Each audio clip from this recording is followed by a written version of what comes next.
Hello குட்டீஸ், இன்னைக்கு நாம எண்களை பத்தி பார்க்க போறோம். 1 2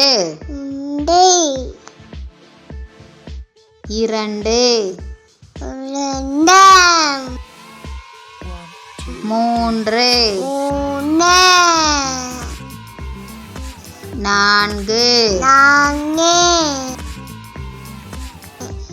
5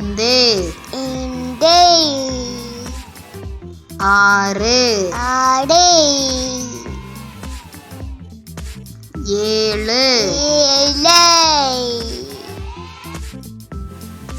8 9 10. என்ன குட்டீஸ், எண்கள் என்னென்னு கற்றுக்கிட்டீங்களா? இது மாதிரி இன்னும் நிறைய வீடியோஸ் பார்க்கணுமா? அப்போது மறக்காமல் லைக் பண்ணுங்கள், சப்ஸ்கிரைப் பண்ணுங்கள். பாய்.